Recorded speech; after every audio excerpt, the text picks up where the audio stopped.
Good morning or good afternoon, depending on where you're located, and welcome to Crypto and Digital Assets Business. Take note. Capitol Hill legislators and regulators are turning up the heat even more on cryptocurrencies. We thank you for joining us today.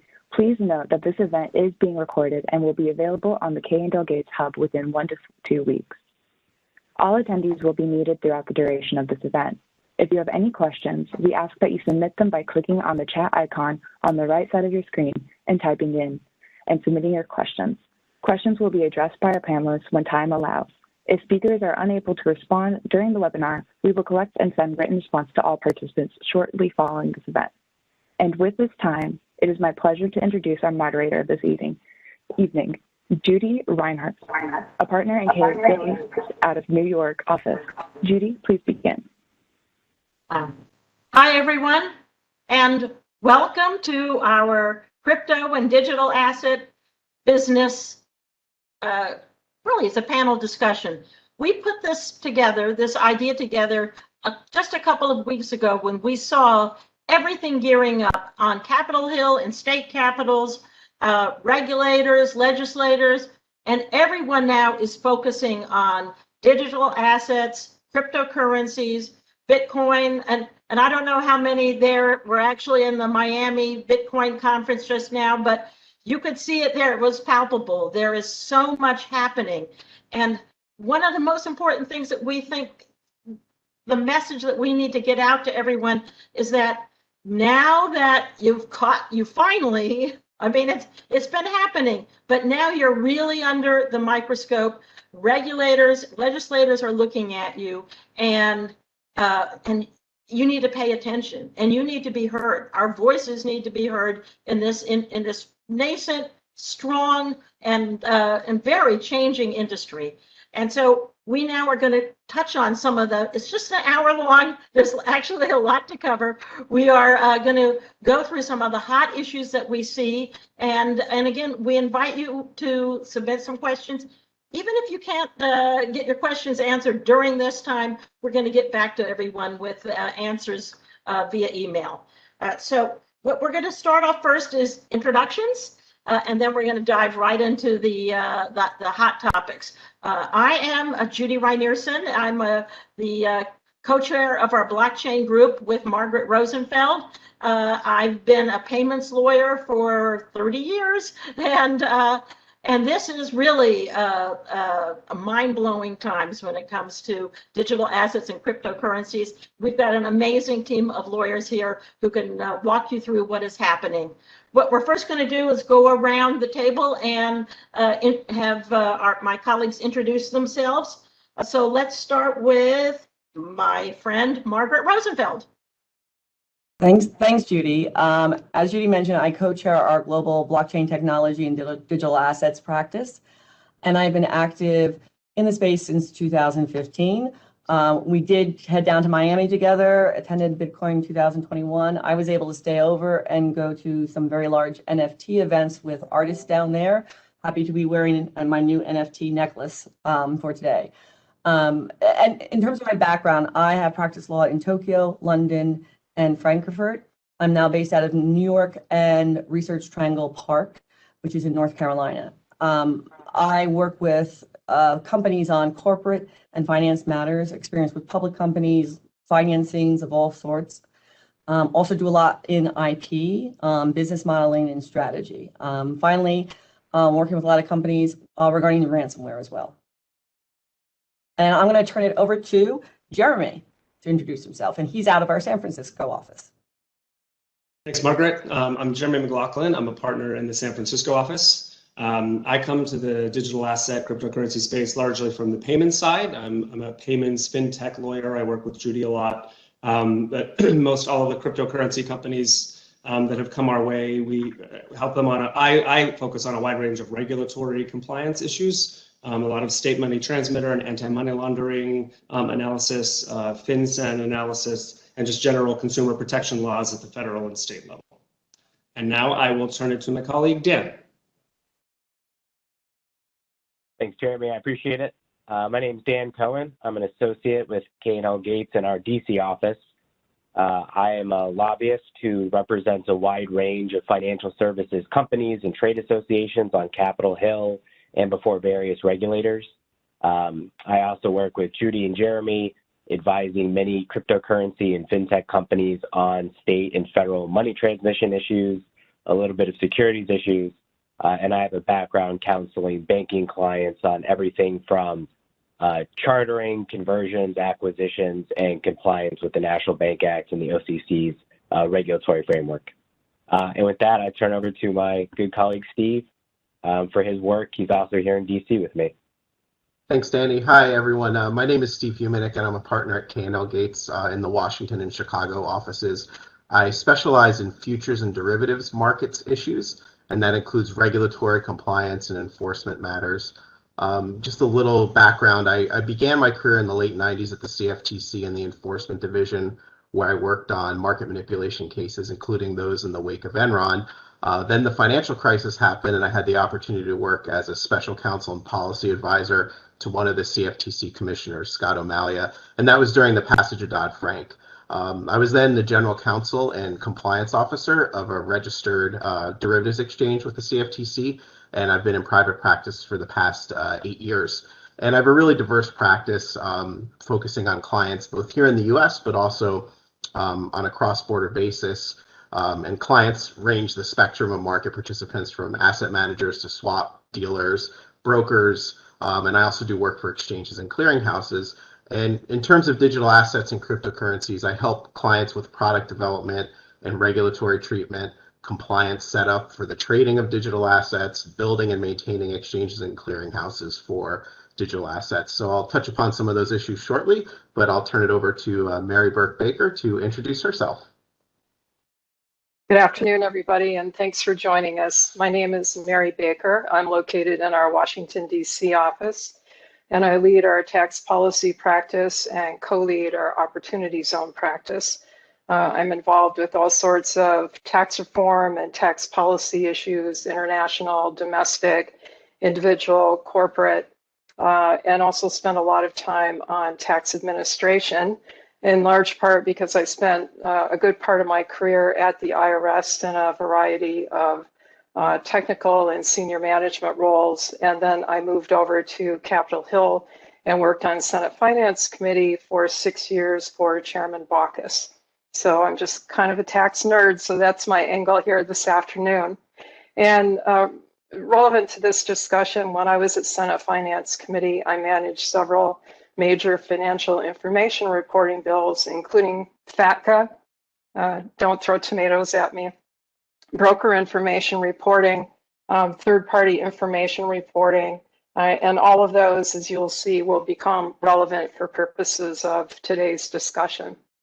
So as I mentioned, I look at the world through the lens of the tax code, and cryptocurrency certainly is within that purview. And the IRS is treating cryptocurrency really quite differently from the way that the SEC and CFTC are treating it. So that creates confusion in and of itself. But there still remain many, many unanswered questions on the part of Treasury and the IRS and Congress about the treatment of cryptocurrency. And some of those are very basic questions, like when is a taxable event created with cryptocurrency? How do you calculate gain or loss? How do you calculate basis? When you sell crypto, are you selling it on a FIFO basis, a LIFO basis, specific item basis? What is the character of any gain or loss? Is it ordinary? Is it capital? How do you treat the gifts, exchanges, all sorts of issues that keep cropping up? So the fact of the matter is that almost any transaction can generate a taxable event for crypto. If you are receiving crypto as a payment for property or services, if you are spending crypto to pay for property or services, if you're exchanging cryptocurrency, if you have transactions within accounts, forks, airdrops, all sorts of different intra-account transactions can potentially create a taxable event. And because of the fluctuations in the value of cryptocurrency, when you're using cryptocurrency, it rarely is exactly the same value as when you received it. So there's either a gain or a loss involved in almost any transaction that might occur with respect to cryptocurrency. The IRS thinks that cryptocurrency is a big part of the tax gap, which has been really hot in the news lately. And it's basically defined as the difference between the taxes that are owed and the taxes that are timely paid. And the IRS is under a lot of pressure from Congress and the administration to do something about that. The tax gap, the IRS commissioner recently estimated that the annual tax gap is as much as $1 trillion a year. And while he didn't peg a specific number to cryptocurrency noncompliance, the implication was that it was a big part of the growing value of the tax gap. The commissioner just testified this morning before the Senate Finance Committee that if you just collect 1% of the uncollected annual tax gap, that is $35 billion a year, which turns out to be a lot of money and would pay for a lot of infrastructure, which also has been in the news recently. So the question is then, what is Congress, what is the administration, what is the IRS, what are they all going to do about this? What have they already done? The IRS has put out kind of a couple of paltry pieces of guidance, which really have not been all that helpful. They put out a piece of guidance in 2014 that said that they consider crypto to be property. They put out a rev ruling in 2019 on forks and airdrops, which many would argue didn't even fully understand what a fork and an airdrop was, so that wasn't too much help. They have a series of FAQs on their website, which are kind of basic FAQs that I think most people with a sophistication of financial products would probably be able to intuit without having to read the FAQs. They have put a box very prominently on the very front page of the tax return underneath your name and address, asking if you have received, sold, sent, exchanged, or otherwise acquired any financial interest in any virtual currency. And remember that you're signing that tax return under penalties of perjury. They have issued a series of John Doe summonses to crypto exchanges to try to get information on folks that are using cryptocurrency. And they recently announced that they've hired a firm called TaxBit out of Ogden, Utah, to help them go through that information and any crypto information they might pick up in the course of an audit. They have instituted an Operation Hidden Treasury, which is focusing on cryptocurrency tax compliance, or more aptly, non-compliance. And they also are coordinating with foreign counterparts, foreign tax authorities on tax avoidance and evasion that they consider is connected with cryptocurrency. But the real juice is in what do they want to do? There are members of Congress that are working on legislation to better define what is cryptocurrency, to kind of flesh that out. They also, the commissioner testified this morning that the IRS thinks that they need Congress to expressly authorize the IRS to require information reporting on cryptocurrency transactions. There are a lot of existing information reporting regimes, but they feel that they may not really have the express authority under any of those regimes, those code sections, to require reporting on cryptocurrency. There have been a couple of interesting proposals in the Green Book, which just came out on May 28th, which is part of the president's budget, and it's a series of tax compliance proposals.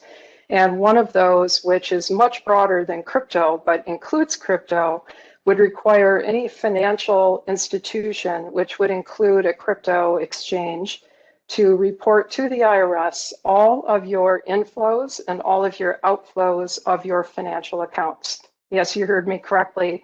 Any money coming into my account, any money going out of my account, my investment, my broker, my investment advisor, my banker, my crypto exchange would need to report to the IRS how much money I had coming in, how much money I had coming out. That has received a lot of pushback, as you might imagine, for various reasons, but crypto would be squarely within the purview of that information reporting requirement. Another Green Book proposal would be to require the IRS to require crypto exchanges to report on beneficial ownership of crypto accounts. And the idea would be that this information then would be shared with foreign counterparts, foreign tax jurisdictions, again, to try to go after international noncompliance. One other thing that they would like to do, and I'm sure this is not a finite list, but just the highlights, would be to expand the scope of foreign bank account reporting and the FATCA reporting, the Form 8938 that is attached to your Form 1040 reporting on your foreign financial accounts, would bring crypto within the scope of those two information reporting regimes as well.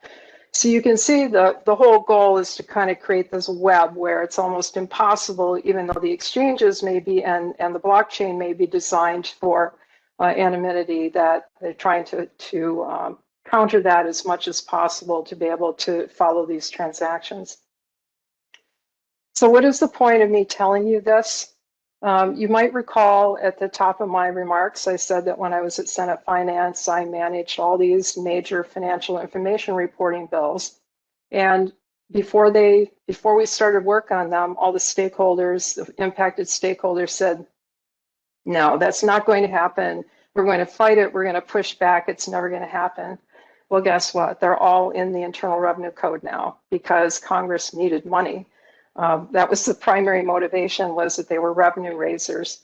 Now we sort of have this added dynamic of real focus on tax fairness, and the Biden administration and Democrats in Congress are really focusing on folks making over $400,000. So there seems to be a perception that cryptocurrency is sort of tied up with people that are above that income bracket. So between the tax fairness and the need for revenues, particularly to pay infrastructure bill that they're working on. The Congress may not fully understand crypto and how it works, but they're pretty sure that that's where the money is. And so I think that we have to expect there's going to be a real serious effort on trying to institute information reporting and other mechanisms to be able to clamp down on at least perceived tax avoidance and tax evasion. So just to finish up my comments, my message to you is you can control your own fate. You don't have to just sit back and wait and see what the IRS does or what the Treasury does or what the Congress does or the administration does. You can engage. I can tell you from personal experience, I took meeting after meeting after meeting when I was on the Hill with all the stakeholders to they were informing me, they were educating me, because what did I know about, backroom operations, what data was being collected, what the burden would be, what you were able to collect, what you were not. And so that was really helpful in shaping what the final product of these information reporting regimes looked like, whether you do it on an individual basis, a group basis, a coalition basis. It's really powerful to weigh in with Congress, with your members of Congress, with the tax committees and all the relevant committees. So with that, I will be happy to answer questions either offline or at the end of the webinar, and I'm going to hand it off to Margaret Rosenfeld. Great, thank you so much, Mary. And I think the note that Mary ended with, which was engage. We have been saying this for many years in this industry, and the government wasn't ready to engage before. They were grappling with lots of new technology and what does it mean. But what I think the message we're going to give you today is the government is ready to engage on this, and they're going to engage with us or without us. And so the blockchain crypto community needs to kind of all come together and think about how can we positively be involved. I'm going to talk on two topics. One, SEC. I was supposed to talk a lot more about the SEC today, but in light of the DOJ's recovery of some of the Bitcoin from the Colonial Pipeline ransomware incident, we've been getting lots of phone calls about that. What does it mean? What have the statements been of government officials who are coming out about it? So we're going to spend a little more time on that. But I will start out with the SEC part. In terms of where the SEC is at, we have a new SEC commissioner, Gary Gensler, and the expectation was cheerleading when he was appointed from the entire industry. And I'm going to talk about why a little bit, just because it's important to understand the SEC chairman and his history. He was at Goldman Sachs for 18 years, and he was the co-head eventually of their finance department. He ended up going into public service, and it started with being nominated by Obama to be an assistant secretary in the Treasury Department. So think about his background. He's got Wall Street background. He goes into the Treasury. He's working at the Treasury. Then he goes to becomes a staff member for Senator Sarbanes. He was involved very instrumental in drafting Sarbanes-Oxley SOX. So just be aware of his background. He then becomes CFTC chair. Again, very critical for this industry. So he's hitting lots of areas critical to this industry. And while there, he was very involved with Dodd-Frank and was instrumental in the parts there that covered the swaps oversight. He also, at the CFTC, kind of revitalized an enforcement approach. So he is very pro-enforcement for going about doing things. He ended up working for the Maryland Consumer Protection Agency. I don't know the exact name for it. And then he was at MIT, where before being appointed to the SEC chair, and at MIT, he taught classes specifically on blockchain and cryptocurrency. So everyone's thinking, based on that recent history, great positive thing coming in. What our reactions were, great positive thing, he understands it, but be aware, and we have to have a positive interaction with the SEC and everyone now, because you have somebody who's been involved with seminal legislation, Sarbanes-Oxley, Dodd-Frank. I expect, this is my prediction, he will be heavily involved in the framework for our industry. That is coming. Things we've seen so far, he recently testified in front of the House that he believes a regulatory framework for crypto exchanges and the cryptocurrency community is needed that protects against fraud and manipulation. That makes sense given his consumer protection background as well. We also have a great champion in Commissioner Hester Pierce there, whose nickname is Cryptomon, which also happens to be my nickname. So I feel like we're sisters. But Hester Pierce has for many years been a very big champion, and she has stated recently, the U.S. is behind the curve. We need to get out there and get a regulatory framework out there. Things we have seen from the SEC so far this year. There's lots of ETF applications, and they're dragging their feet on them. There was an expectation of them being out by May. There are a number of applications in there. I expect that they are looking for the perfect one to be the model that everyone is going to be told to follow. I'm hoping that we see something clear by the end of December. I spoke with a couple of the companies that have those applications underway, and they confirmed that that was their expectation as well. Who knows? We saw the Coinbase IPO. That's a big, big thing because that went through the SEC. We had the SEC statement on mutual funds with exposure to BTC Bitcoin futures, stating they're highly speculative and put out risk, make sure you're doing risk factors on them. Well, that wasn't anything new. That's kind of standard because everyone who deals with any kind of futures are highly speculative, and you should have risk factors.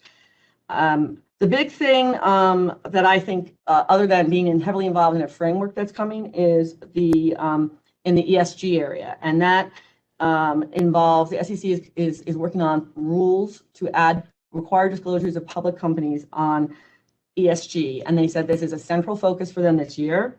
There's lots of competing statements out there from commissioners. They're not all in agreement on it. It would require every company to do disclosure, whether it's material to your business or not. It's kind of because a lot of folks just say, well, if it's material, we already have to disclose things about it. What is ECG going to cover from the SEC?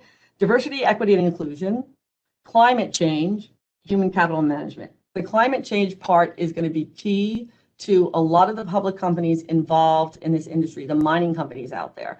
And when those mining companies are required to disclose things, it's going to be bringing more spotlight onto the industry. So we at the Bitcoin conference attended a wonderful panel with a lot of the public mining companies, where they had a really good discussion about that and the need for sustainability and green and how do we do this and what are we doing. We also have the Mining Council, that is getting itself together, that was spurred by Elon Musk's very public out there, putting out tweets and statements and things that focused on this. I would remind everybody that currently it's about 1% of the world's energy is involved in this industry, but also this industry is founded on people who are very young and interested in climate change in a positive way. So,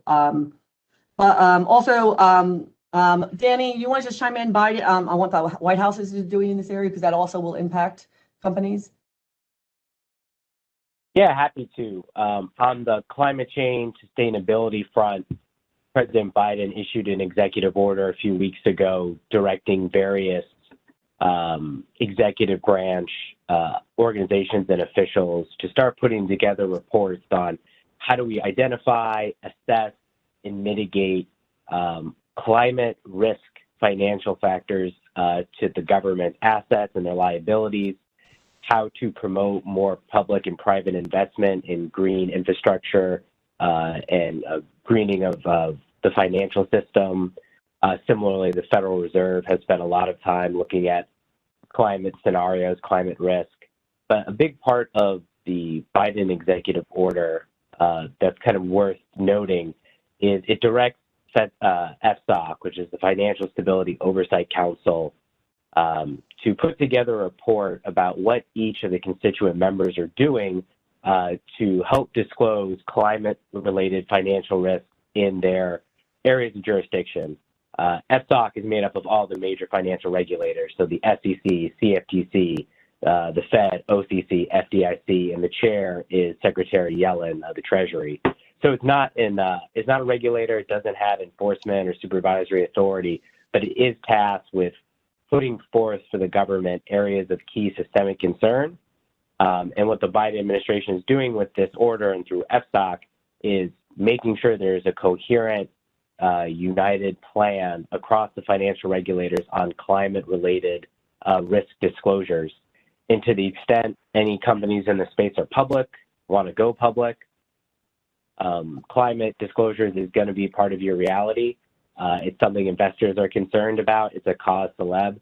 And I'll finish with this thought and turn it back to Margaret. But it does create interesting educational issues for Congress, explaining the difference between proof of work algorithms and even within proof of work, right, where you have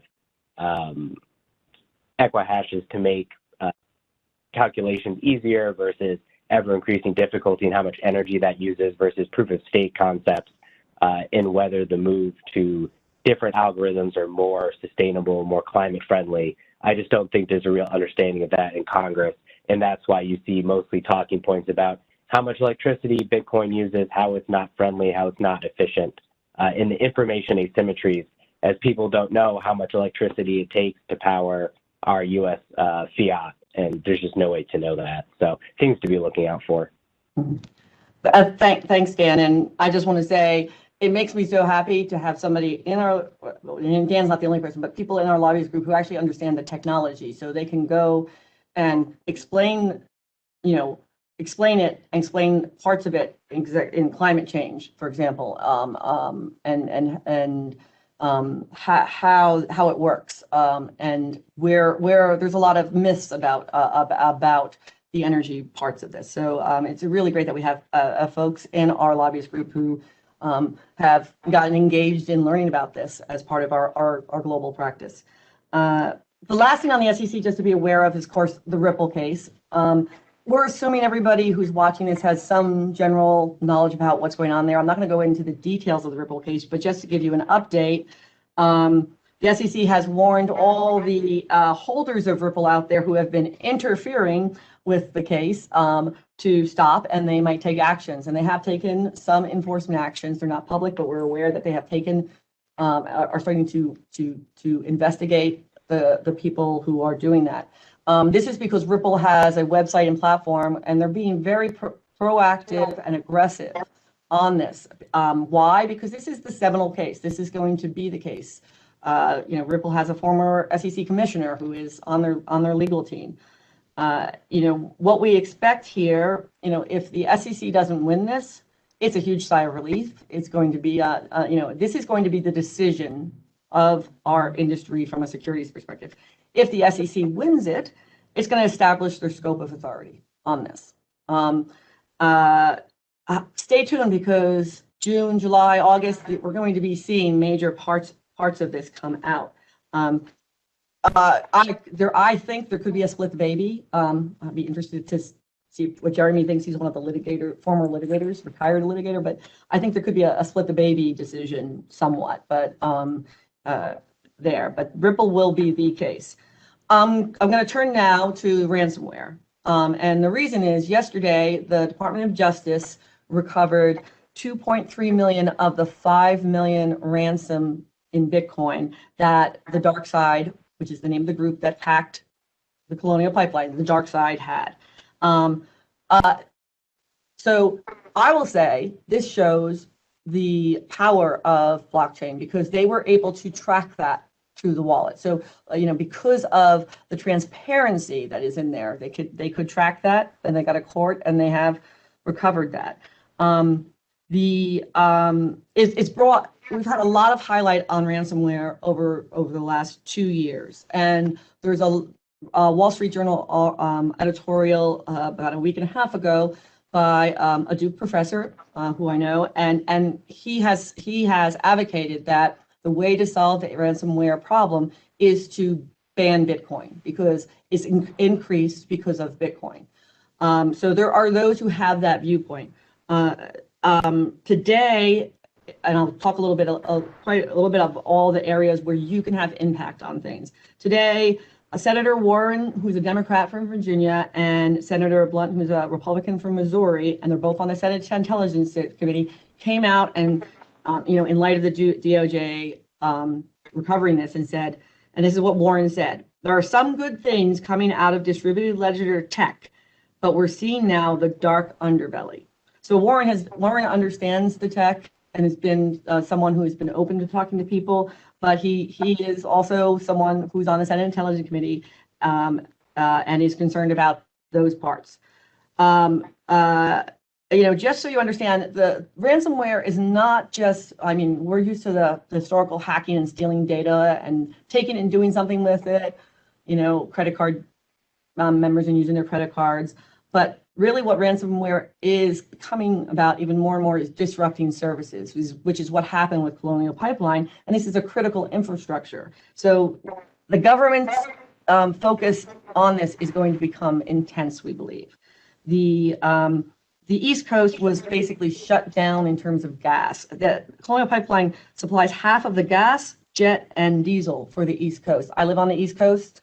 I can tell you, I was going to the beach, and it took me 4 hours to find a place for gas to go to the beach. Now, and it could have gotten worse. Now, Colonial Pipeline shut down when dark web got into their business records. They shut down all their other parts, and people are like, why? Why did they do that? They only just got in because the infiltration to that showed a weakness in their security. And if they had gotten into their billing or their flow of fuel, it could have destroyed it and shut down the East Coast for months. So they were smart to shut it down. Last Thursday, the White House did a really good thing, because they warned companies to look at your security infrastructure. And I work a lot with companies in hacking and ransomware with my partner Desiree Moore, who really focuses on that. And having a defensive infrastructure is a very important focus. So I was very glad to see that the White House was doing that.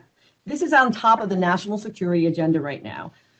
You all may recall in 2012, there was a push for a cybersecurity bill that had really strict standards focused on critical sectors like pipelines, for example, power plants, water, and it got really watered down. They're very, very watered down. And Biden, because of Colonial, put out an executive order about the pipeline, very similar to those standards. I would expect the consideration of standards like the cybersecurity bill to happen. The DOJ has put a task force in place as of April. There's a really important report right here from the Institute for Security and Technology Task Force, and they had a ransomware task force. This is a public-private organization. On this task force, you had FBI, Homeland Security, Secret Service agents, Amazon Web Services, Cisco, Microsoft. United Kingdom was involved with their major crime units. So this was a really great task force.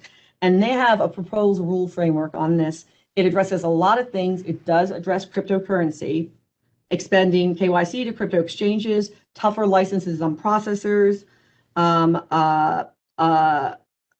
putting AML requirements on kiosks that are doing exchanges, a special DOJ team to facilitate seizures, similar to FinCEN, which Jeremy or Judy are going to talk about indirectly, tracking disclosures of 10,000 or more. So that report is really important to read if you are and understand, and it's going to really drive the framework. U.S. Marshals seized 150 million. Hey, Margaret. Go ahead. I'm just worried. Yeah, you're good. We're going to have to jump on. No, we're going to go on. So just the theme of this is going to be the hot thing that drives everything right now. I'm going to turn it over to Jeremy. Go ahead, Jeremy. No, thanks for the timer. Okay. Actually, I thought you were turning it over to Steve. Oh, I'm sorry. I'm sorry. I'm turning it over to Stephen. I'm sorry, Stephen. Go ahead. No worries. Just a real quick note on new SEC Chairman Gensler. When I was working in Commissioner O'Malley's office at the CFTC, our office was right next to CFTC Chairman Gensler's office. And, I think it's well known that as chair, he deployed a very comprehensive regulatory regime for swaps in a short period of time. So I've just been telling people, buckle up, because we're going to see a lot develop here from the SEC. Now I'm going to talk about the CFTC. And, just to level set, I think, it's important to think about how the regulators view cryptocurrency and digital assets, because that helps to inform what you're going to do if you need to go talk to the CFTC. And, with the CFTC, it's always a facts and circumstances analysis. And that means in a developing regulatory area such as digital assets, there's often no clear answers, and a detailed analysis is required because there's several ways the CFTC can actually assert jurisdiction over a product. So this means that market participants need to begin with determining how the CFTC would classify a contemplated product, because that's going to determine if they regulate it and to the extent of such regulation. And there's the focus in terms of products in the spot or cash commodity markets is important. You also have to think about whether a product can be a futures contract, an option, or a swap. Now, the CFTC doesn't have the ability to require a spot cryptocurrency market to register as an exchange with the CFTC, but the CFTC does have jurisdiction to prosecute fraud and manipulation on those markets. And that's what we often refer to as the CFTC's enforcement jurisdiction. Again, they don't have registration jurisdiction, which would be to require a spot exchange to actually register with the CFTC. We'll see if that changes going forward. And one refinement to that spot market note I just made is a product has to result in actual delivery of the cryptocurrency in order to only be subject to enforcement jurisdiction. And this is an important point because many trading platforms have had issues if their cryptocurrency product provides margin or leverage and is offered to retail customers. So what that means is if it's a retail leverage product like a perpetual, the product would generally be considered a futures contract by the CFTC, which means it has to trade on a CFTC registered exchange. And the CFTC did issue guidance last year in 2020 about actual delivery, but in my view, the guidance is really difficult for trading platforms to navigate. So I think the bottom line is the CFTC is really pushing for retail leverage products to be traded as futures contracts on registered exchanges. And of course, this area of leveraged off-exchange futures has become a focus of the CFTC's enforcement program. And we saw a case filed last year in October against BitMEX, where the owners and the exchange were charged with illegally operating a cryptocurrency derivatives trading platform. There's also AML violations as well. There's a criminal component to the case. It's ongoing. And there's other examples of the CFTC pursuing these unregistered type activities. Now, That's unregistered, but it's important to note that there's several CFTC registered exchanges that offer cryptocurrency products in Bitcoin and Ether, CME, LedgerX, which also offers Bitcoin swaps, ErisX, and CBOE as examples. And those are fully regulated products by the CFTC. They're subject to that registration jurisdiction and enforcement jurisdiction I just mentioned. So to the extent a product is not considered a futures contract, the CFTC could even view other products, other derivatives on cryptocurrency as swaps, which would of course make them subject to the CFTC's jurisdiction if they involve a US person. And the CFTC's definition of swap is very broad, so careful regulatory analysis is needed here before launching or even trading a product. You have to, again, know where that product is classified by the CFTC. And the CFTC has, pretty strong evasion powers too. So if someone's structuring a product to evade CFTC regulation, they can actually pursue that activity. Sometimes entities will look to use a non-US entity to trade, but it could still come within the CFTC's jurisdiction if the nerve center of operations is in the US. So, just threw a lot out there, but there's a lot to think about in terms of, what the product is that you're trading or want to trade or want to launch, and the treatment by the CFTC. And just one other area that I think sometimes goes unnoticed is related to the CFTC's jurisdiction over event contracts.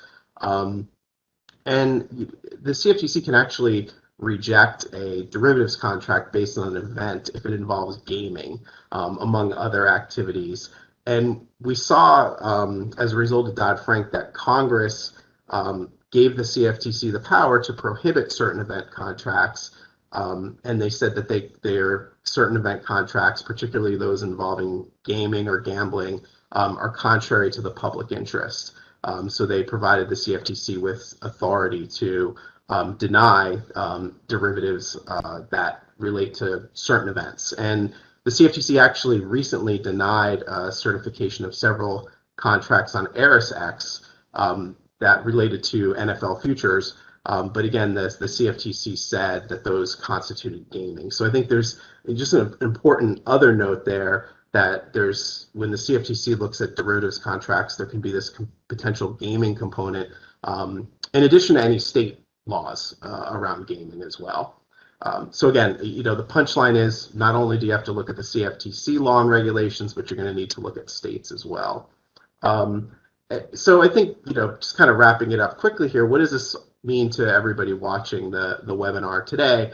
I think it's important to meet with the CFTC early and often, as I like to say, particularly when developing a new product, exchange, or if you're conducting other activities in the digital asset markets. And this is particularly important right now because we're in a period of transition at the CFTC. We currently have an acting chair of the CFTC. At some point, we'll have a permanent chair of the CFTC. This will be, digital assets and crypto is going to be on the agenda. So it's good to get into the CFTC and discuss the issues that you're seeing in the markets. And then I think one of the many questions going forward will be whether the CFTC itself asks Congress, or if Congress on its own provides the CFTC with that registration jurisdiction over spot trading platforms that I've spoken about. I know the SEC or SEC Chairman Gensler has been speaking about that. I think Danny might discuss that in a few moments. So again, engagement's important. It's on multiple agendas of multiple regulators, including the CFTC. And remember, it's Washington, so everyone talks to everybody. So you want to be part of the conversation, and of course, we can help you with that. So with that, let me turn it over to Judy, who's going to talk about some of the bank charter issues. Thank you, Steve. And just when he says engagement, I know we're going to sound a little bit like a broken record here, but it's engage. You don't wait until there's a law pending or a regulation, notice proposed rulemaking out there. It is so important to get your name out there, to meet people, to talk to people, so that they can become familiar with you, know who you are, and then you're not just going to see your local congressman when you've got a problem. So I'm going to be talking really quickly about bank charters because this in Miami, this was almost as hot of an issue as the energy usage for mining and some of the other issues. Right now, a lot of companies, businesses in the cryptocurrency space, digital asset space, they have been fighting to try to get banking licenses, banking charters, access to banking, and instead they've started to run into walls. There were a good number of charter applications which were conditionally approved, and it caused quite a bit of a shockwave in the industry when the new acting OCC comptroller, Michael Hsu, came out on June 2nd saying, hey, wait, it's all on the table. We're not sure yet. Even if you've been conditionally approved, we're going to give it another look. And that sends a message. There's a lot of the people that I've spoken to are very worried that with this change of administration, the level of distrust about fintech, not just crypto, but fintechs, has gone way up. And there's a lot of expectation that they may try rolling back some of the few gains that were made in previous years. So there is a lot of concern. There is going to be there's a pending bill about putting together a working group or a study group. And as we've been telling everyone over and over again, don't wait till the end to when you really need help. You've got to get out onto Capitol Hill and meet your legislators and your regulators sooner rather than later. The other interesting development that's recently happened is in that legislation. Not only is the OCC acting comptroller saying, hey, wait a second, maybe we're going to take a look at everything again. The OCC was sued by the New York Department of Financial Services and then later by CSBS because their granting of conditional charters and permitting applications for OCC fintech charters, national bank charters, was considered, they thought, outside of the OCC's jurisdiction, and that litigation, the New York litigation, the New York won on the district court level. The Second Circuit just came out this week reversing that win, and which is a win for the OCC, although it was based mostly on technical grounds, standing, not really on the quintessential issue as can the OCC grant a charter to a non-deposit taking entity. And when you talk to banking lawyers, in my view, they've done this in the past. I think it's probably okay. I mean, it certainly looks like that from the law, but you have to wait and see what the courts say. I'm going to now, because we are short on time, hand this next over to my colleague, Jeremy McLaughlin in the San Francisco office. Jeremy. Thanks, Judy. So keeping with the theme of making sure you engage, I'm going to kind of hit on three somewhat unrelated topics, but just to kind of show the importance of things that are occurring at both state and federal level, and why it's important to engage with both lawmakers, but also regulators. So I'm going to cover custody of digital assets, NFTs, and then state licensing laws. So custodying digital assets, this is a big issue for the financial services industry. We've seen legacy financial services firms now getting very involved in this. And the question had long been, is who has the ability to custody the assets, and is any licensing required? The OCC has been a leader in kind of coming forward with some favorable, although cautious guidance for the cryptocurrency ecosystem. So in July of last year, they issued their interpretive letter that confirmed, and the tone of the letter struck me as almost like, well, of course there's this ability, but they confirmed national banks and federal savings associations can offer custodial services for crypto assets. They kind of arrived there in a straightforward manner. They said providing cryptocurrency custody services, which includes holding the private keys that permit control and transfer of crypto, is just the modern form of traditional banking activities related to custody services. And the OCC has long recognized banks' ability to provide electronic safekeeping activities, and so this fell within that realm of authority. So that letter provided banks with the ability to provide custody services for a wide range of crypto assets, particularly utility coins and other crypto assets whose value isn't tied to an extrinsic source. But the OCC did warn that different cryptocurrencies have different technical characteristics, and so there are different risk management procedures that banks may have to implement depending on that currency. And then a few months later, the OCC issued a second interpretive letter, letter 1172, that confirmed a bank's ability that they can hold certain types of deposits that serve as reserves for types of stablecoins. So the interesting thing about that letter to me was they confirmed that a bank can hold deposits of fiat currency if that fiat serves as a reserve for a stablecoin, provided a number of conditions are met. But it stressed that it applied only to stablecoins backed by fiat. And as many of you on the call may know, there are stablecoins backed by a wide variety of other things, including multiple fiat currencies, cryptocurrencies, commodities, and other assets. And that letter did not apply to those stablecoins. So, I mean, just from those two OCC letters, it raises a host of issues that banks and federal savings associations have to consider, such as the technical requirements depending on the digital asset, risk review, enhanced AML, enhanced controls over third-party vendors, and then the changing regulatory environment.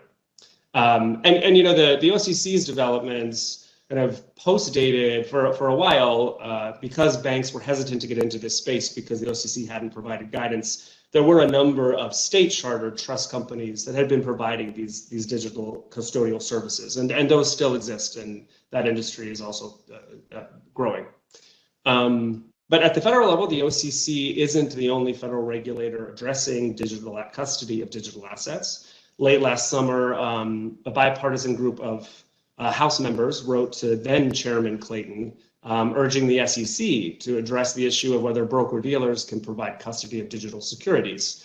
And so earlier this year, the SEC issued a statement of its position that, at least for the period of the next 5 years, a broker-dealer operating under certain circumstances that are outlined in that statement, that the SEC will not subject them to an enforcement action if they obtain and maintain physical possession and custody of certain digital asset securities. But this is a particular area where kind of the industry can get involved now, because in addition to that statement, the SEC is requesting comments in this area. And there's no deadline, it's over the next 5-year period. They're seeking comments to provide the commission and its staff kind of an opportunity to gain just insight and education into the standards and practices that registered broker-dealers are using to provide the digital asset securities custody. Now, NFTs I'll hit on. We could talk a long time about non-fungible tokens. I'm not going to explain what they are here. In general, it's a digital version of a certificate of ownership of authenticity that's recorded on the blockchain. The common link is like a baseball card, an original baseball card. Well, now this is a digital thing that you own, and it's proven that you own it on the blockchain. So in short, that's an NFT. And the industry is booming. NFT sales exceeded $2 billion in the first quarter of 2021. It's so far largely been focused on artists and musicians. And sorry, I just saw the time, so I'm going to move it along. But this is another example of where you can get engaged right now. And actually, Arconis Capital is a registered broker-dealer. And they, in April of 2021, submitted a letter to the SEC seeking clarification and guidance onto how an NFT can be categorized and whether or not it is a security. And so that's kind of what we were talking about, someone getting engaging with the regulator, seeking guidance instead of getting caught by an enforcement action. And then finally, state licensing developments. I advise clients all the time on state money transmitter laws, and these can be a barrier to entry for so many crypto startups because it's a 49 state licensing regime. We keep a running 50-state survey of all of these laws. As of a few months ago, at least 20 states require a license, and there are a number of other states with bills pending in their state legislatures, some to exclude digital assets and some to require licensing. So even outside of Congress, it's very important to engage with state regulators to kind of make sure you can shape the legislation and regulation. So with the apology for the short time left, I will turn it to Dan now. All good, Jeremy. I appreciate it. There's just so much to cover, so and we've only kind of touched the surface. I'll keep my remarks short. I spend a lot of my days talking with staff to various members on the Hill and various committees, mostly financial services in the House and banking in the Senate. And in my experience, what makes for successful outreach is understanding the issues that bother the staff and their member, and having succinct, fact-based, data-based explanations to help address their concerns. We live in very partisan times, so the issues that animate both sides about crypto assets are very different. For the Democrats, the key people are Sherrod Brown and Maxine Waters, the chair of the Senate Banking Committee and the Financial Services Committee, respectively, and subcommittee chairs Brad Sherman, Al Green in the House, Ed Perlmutter, also in the House, and then on the Senate side, Senator Menendez, Senator Warnock. These Democrats are concerned that the crypto asset industry is focused more on speculation, volatility, opacity that enables well-connected, high-tech, high-affluent people to make money, and that it doesn't provide sufficient opportunities for financial inclusion, doesn't live up to the hype, and create sustainability problems because of carbon-intensive mining. On the far Republican side, Senators Lummis, Warren Davidson, who are both at Bitcoin 2021 in Miami, Patrick McHenry, Tom Emmer, view crypto assets as innovation with 1,000 use cases, and we should be hands-off and let developers go. We're going to be in the middle on that, where policy is going to come out on. And the only way to do that is to have honest conversations with these folks about their concerns and being honest about where there's hype and where there isn't hype. So to Steve and Margaret's points about SEC, CFTC oversight, that's probably the number one concern that I see in the near term. Chairman Gensler very much wants oversight of the spot market, and he's used to getting what he wants. And he's got a receptive audience, because it's very difficult for Congress to think through these issues quickly, and they have an existing institution that they trust with a chairman who has a background in this. So keep your eyes peeled for legislation on that issue. Another one, of course, is ransomware, like Margaret talked about. There's a hearing at the end of this month in the Financial Services Subcommittee on Oversight about whether volatility and illegal uses of crypto for money laundering are insurmountable risks. Those are other issues that we're going to need to tackle in this industry. And a third that we don't have time to get into now, but everyone should be focused on, is stablecoins. The Federal Reserve has sounded the alarm on the potential risk to financial stability that this causes the monetary system. And at the end of the day, every sovereign nation with a large economy, particularly the United States, that's used to having the world reserve currency, the number one goal is to protect your monetary power, because that is, in essence, how you protect your economy. So to the extent stablecoins are viewed as a threat and not as a complement, that is going to be a policy issue that has to be addressed. And it will get addressed. That will not be left out hanging. So to the extent you're a bank that wants to hold reserves for stablecoins, you're an issuer who wants to issue a stablecoin, you're an exchange who wants to trade one, you all need to be thinking about how we make sure that these products can coexist with the US dollar.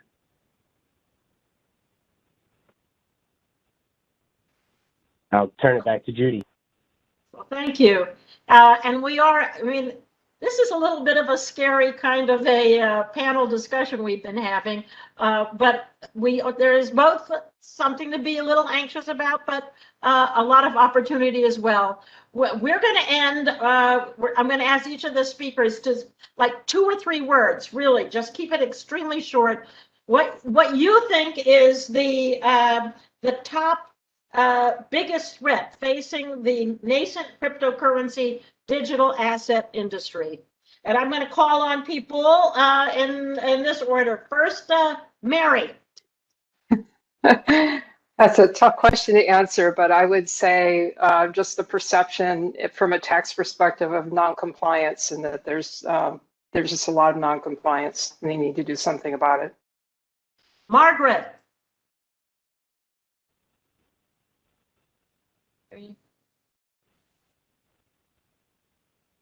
The industry not working together with each other, not getting together. That's the biggest risk for me. Stephen. I think the regulators not all communicating with one another and going off on tangents, that just creates disruption. Jeremy. Legislator and regulator confusion. Okay. Dan? Volatility, because that's what drives concerns about investor protection, consumer protection, and the need for intense oversight and supervision. And for my last word, going back to Miami, I think the energy piece and that perception that this whole industry is bad for people, it's just a scary piece. So thank you so much, our speakers. Thank you so much, our audience. If you have any questions, please feel free to email or text, and we'll get back to you. Have a good rest of your day. Thank you. Take care. Take care. Bye.